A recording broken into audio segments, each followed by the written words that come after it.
This is Water Elemental. And this is Axis, and we are here today to talk about the League of Legends. Have you missed us? I missed us. Because I didn't. This was the most lovely 2 weeks I've ever had in my whole life.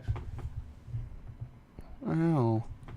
So, folks, last week was our 4-year anniversary. And last week was the week of technical difficulties from hell. So, Water Elemental here has never used a PC, nor has he ever operated one for more than a few minutes. I use Macs. So, No, what happened was my motherboard was dying, and it died the night we tried to record the show. So we had this really cool episode. We're like, it's the 4-year anniversary. We had singing, we had dancing, we had special guests.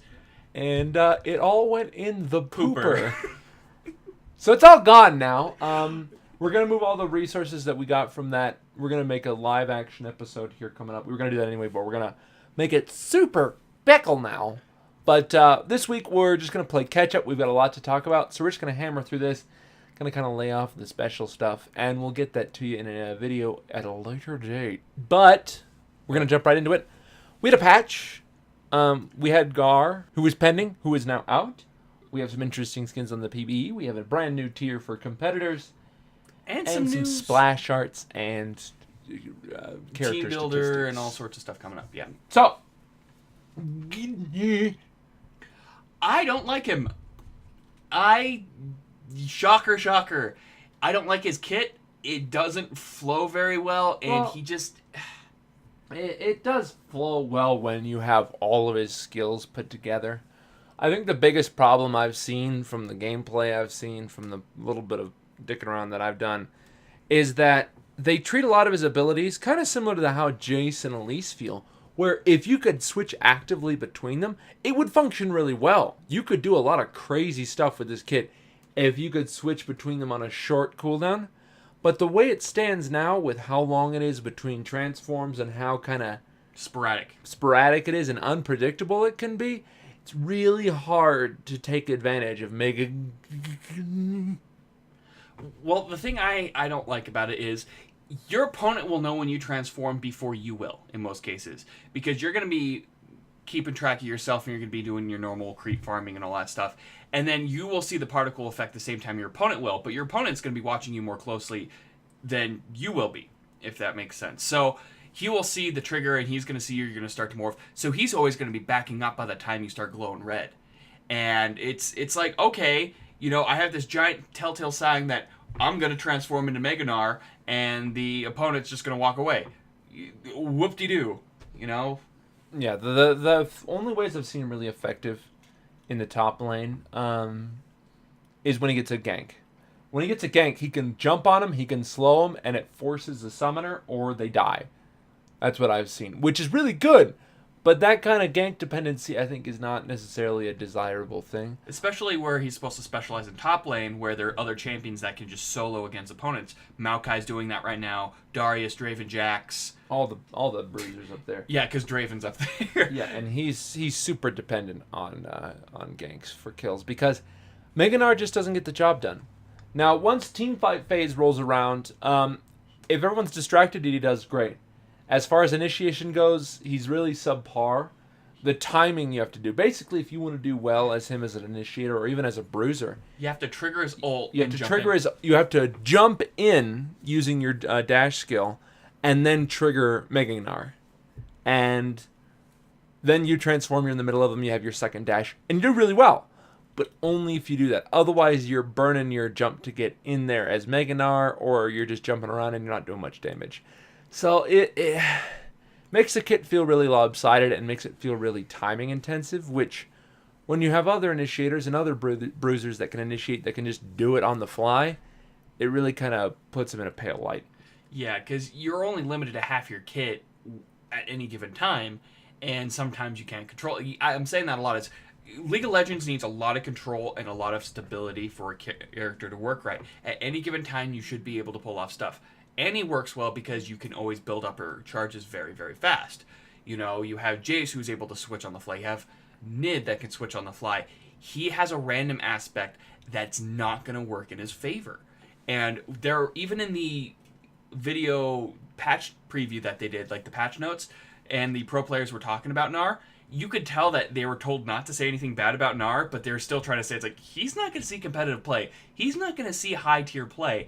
He is just too dependent on this Mega Gnar, and he's not able to trigger it on the fly when you need it the most.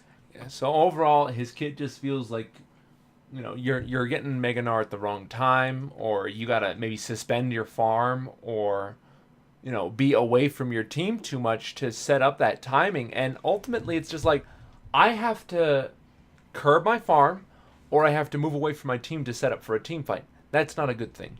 Not in my book. It's not good. He's definitely going to have reworks in the future. Indeed. I haven't heard anybody else's opinion. I've been dark for about 4 days. I just got my computer working again, so... But that... I want to hear your opinion, guys. I want to know what you guys think. What I've seen and what I've played, not impressed. Yeah, it's unfortunate. Like, we talked a little bit about his lore 2 weeks ago. They could have done some really cool stuff with the lore. It incorporated, say, Piltover, and they excavated him and found him and brought him back using science. Or they could have brought more people in. Black Ice. He doesn't speak anything, so you don't know what he's done in his past. Have him at a research facility, and Poppy, the Demacians, as well as some other like Yordles are there as he breaks out of the black ice, so he has connections with people, and say like Vegar or someone else is trying to teach him the ways of the new world, and that's why he is in the Summoner's Rift and the League of Legends. No, that'd be boring. Yeah. Who wants to do that? Ugh. Who wants backstory? Let's just bring out more music videos. So, how do you rate him? 6. I'm going to go ahead and give him a 5. Just not reliable, not very powerful in his form that you'll be spending most of your time in. Substandard lore, I don't like him aesthetically. Just not a whole lot. His concept art had him looking more like grizzled and really like crazy looking, and that looked better! I like that they took a chance. That's why I gave him a 5 at least. Because it's a middle-of-the-road sort of interesting choice. I can honor the interesting choice. They're trying to break away from maybe some of their other transform characters. So it's an honorable try. So that's why I'm giving it such a high rating. But it just wasn't all there. Yeah, I agree. He needs more. He needs something to make him interesting and fun to play. I like the double jump and the boomerang effect, but Fizz and Sivir will do that for me just fine. Indeed. Patch notes. 4.14 came out, and a lot of tweaks. A lot of nerfs is what happened. Lots and lots of nerfs. Now, we can't call them nerfs anymore. Their quality of life changes for the worse. Gragas got some minor tweaks to him.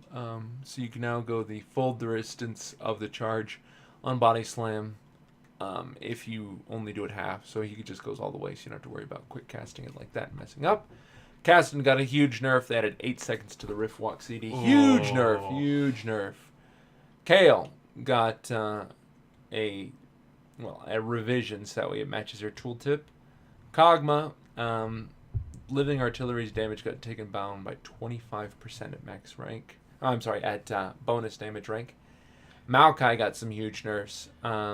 His ult lasts for a maximum of 10 seconds. Which is a horrifically large nerf. A lot of players like to leave their Maokai ult up for more than 10 seconds. And that's good. Let them mitigate as long as they want. That's his strength. Yeah, for dots and stuff like that, or for allies. But when I jump in, I keep it up for long enough that everybody is around and I can get the maximum amount of damage for the time period that it's up, so I can still cast spells for the chase. Because with Twisted Advance and the knock-up and the seeds, I'm going to need that little extra mana to keep going. So I see this as a good and a bad thing. I see it as bad. Yeah. But Twisted Advance got hit hard with the nerf bat. The magic damage went down for the maximum percentage. By 0.5 per rank, making it 2% lower at max rank. And the scaling got reduced by 1% per 100 AP. So pretty big nerfs there. Morgana got some slight reductions to the amount that Black Shield reduces, and Soul Shackles got 50 taken off the total damage at each rank, meaning 25 off the initial and 25 off of the ending. Orianna got her base attack speed reduced. Rengar got some curious changes. Head of Kha'Zix now gives him increased vision in the brush, which is kind of weird, but So it goes. Hidden passives. Woo. Hey, they're acknowledging hidden passive still. Whatever. Thrill the Hunt got a major CD increase at early levels, and additionally, the warning range indicator for leaping on targets while invisible got increased by 250 units, which is a pretty big nerf as well. No, it's a buff because it went up. No. The warning indicator that enemy characters see when you can. Oh, that's right, because he works like Eve. Yeah, where you like. I forgot that they changed that. I thought he was just silent, or just gone. Yeah, kind of a drag. Syndra no longer can hit invulnerable targets with Unleash Power, which was a cute little niche ability that she had. Took it away, kind of a drag. Xerath got a slight change where he can no longer have CDR reduce the delay between arcane barrages, which kind of sucks because Xerath actually had a place for a little bit. Yeah, he was just like, oh, you're walking away. Here's 3 things stacked on top of each other. You're dead. And now you can't do it, which is a drag. And Zed got a really nice buff. He's like the only one that got a nice buff. Of course it's Zed. When Zed uses Death Mark on a target, he gets sent to the back of them now, and he gets free unit pathing on them for the duration, which is huge. Free ghost. He can walk through everything, and he's behind them the whole time, so it's free to dash. Yep. Additionally, Arcade Misfortune and Riot Kayle came out, as well as Dino. Riot Kayle's out. I picked it up. Extremely fun to play. Getting back into Kayle was a blast, and having that cool electric effect and the fact that my wings don't flap made it really cool. Dino Gnar is out for your viewing pleasure, so you can get him and play the Substandard Champion. And Arcade Misfortune cosplay bait is free to play, and by that I mean you have to purchase it.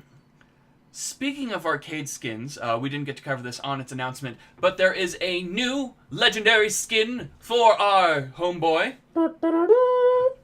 Final Boss Vegar, and it is glorious. It's pretty good. It's pretty cool. It's New voice work, very, very great voice work. A lot of good in-jokes. Got your over 9,000 reference. You got all your base are belong to us reference. I love Maymays. The effect he has when he does his joke and he turns into the 2D sprite is very impressive. I really like the way they did that. The emotes look really good. The jokes feel a little bit on the nose for me. Yeah, they are a little on the nose. I kind of like that on the nose humor. I know you don't. You like a little bit more subtle stuff. Well, not necessarily subtle. It's so. Laugh at me! Yeah. But the effects are probably my favorite part. When he does Event Horizon and you see the Matrix code rip open and then his Event Horizon hits. I love the emotes. I love the fantastic. particle effects. It looks really good. It's just some of the voice work just rubs me the wrong way. And I love Vegar. I really do. I own so many skins for Vegar. Will this be one more? I don't know. But I have to say that I'm glad a champion that Isn't quite mainstream got its skin. Yeah, I have to say. Plus, think about it. Vegar is one of those champions that got some really crappy skins. They needed this for Super Final Death Boss. Yeah. Additionally, we also have a skin for Yao Su. Surprise! The meta character gets a skin. You know how we just talked about a less than mainstream character getting a skin? Well, here's the mainstream character getting a skin. Only a few months after his launch. He's been out for a while. Not that long. Yeah, it's... When you compare it to how long it took for Trundle to get a skin. Wait, he still hasn't gotten a new skin. He got a visual update and then that was it. Oh, no. So, this is Cyber Ops Yasuo. And if it wasn't for the fact that it was Yasuo, it's a very great looking skin. Very nice colors. Very nice colors. I love the orange on like steel silver with the white hair. The voice work. It's like one of my Japanese animes. It's like Raiden from Metal Gear Solid. We're talking Metal Gear Solid 2, 4, or Rising? I would say Rising. 4, most of the time, Raiden didn't have any arms, so that kind of... It's true. He bit that sword like he meant it. I would actually like to see a legendary version where Yasuo just uses his feet. Yeah, no, that'd be great. I'm meta. Here's my feet.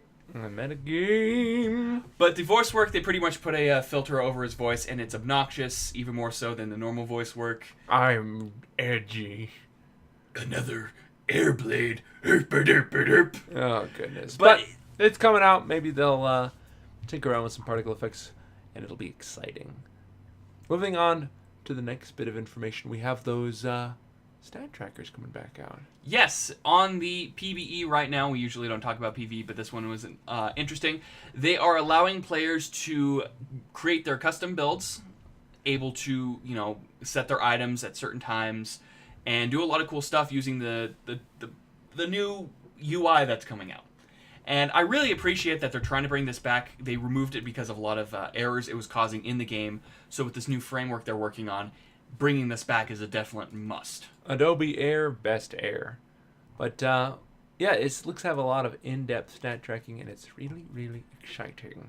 Yep, and the new overlay, they announced it's going to be coming out soon, so the new landing page is coming out. Looks a lot better than the last time they did it. And we're going to have the spectate matches back, which is great. Yeah, I know a lot of people were like, oh, it's gone, but, give us the option for it. If you don't like it, ignore it. We've been doing it for so long. It's very easy to ignore now. But it's now just kind of in the corner, and a lot of the big stuff is up front. So you don't have, where right now the YouTube player is, that's where the matches will be. YouTube, as it were. YouTube.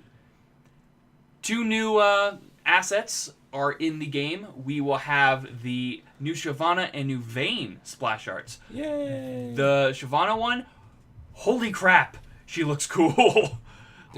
Definitely the art Shyvana needed. I mean, she always looked kind of just like, I have a weird arm. I'm a dragon. I'm totally a dragon, though. I have a weird arm. Yeah, it looked like her tail looked like her hair and a lot of other weird stuff. It just wasn't great. This one makes her look like she's just coming out of this giant death cloud with her wings popping out and fire dripping from her.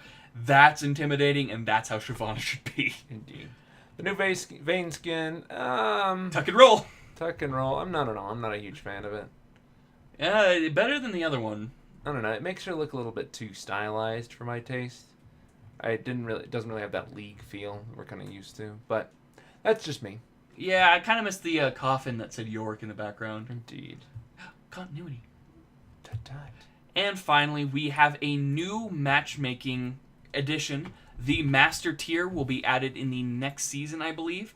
And this is going to be a step above Challenger. Woo-hoo. So they're giving an extra leap for the players that are playing in Challenger to Master League. So it's easier to kind of separate the people that were carried from the people that worked really hard. Indeed. Because I guess it is a problem. I wouldn't know Bronze 5 here. No, I haven't actually played Ranked this season. But there has been a large, amount of people in Challenger. And they just hang out there. Yeah, so they're trying to get it so there's even higher step before the LCS. Which is important, because LCS is getting a little stagnant. Yes. Getting a little stagnant. I don't know, there should be a way to just get more teams into the LCS, and then have more elimination matches before the major. And more just fun. Just more fun. Just more fun. Just do some The dumb rat Dota is real. You know what they should really do? Take a book from the Dota Championships and just announce a character out of the blue. Just out of the blue. Still, the Dota Championships were pretty garbage, too. Yeah, I like the Techies thing where there's explosions and stuff. Yeah, that was part of their little fun, all-star match, whatever. And Techies got rolled, by the way, but... This is still funny. Yeah, no, the Dota Championship was garbage, and I'd hate to see League LCS go the same way. Well, nothing will be as bad as last year, the 3-0 shutout, with nothing fun happening. Oof.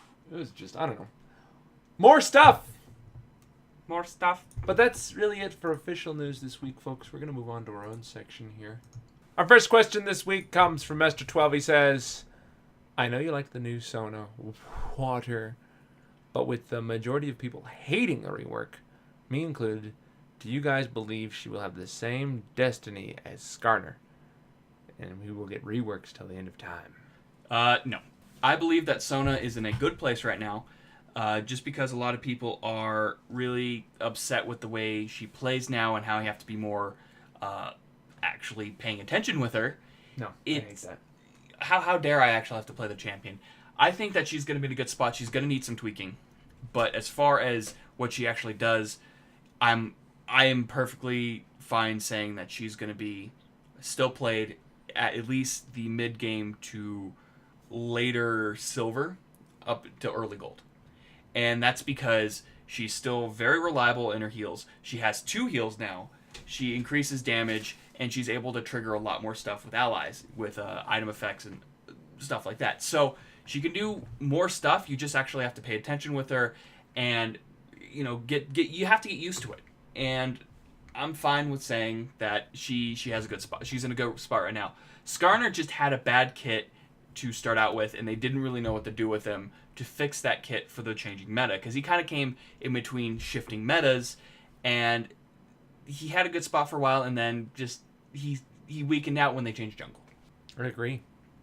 Well, that was a question for you, so I'll let you answer that one. Axis, what do you think about my question? Boo! Our next question comes from DaVincified. He says 3 questions, actually, but we're going to answer number 3 because we just like to skip to dessert. What champion do you guys think needs to be retweaked or changed in their position role that better suits their looks and lore?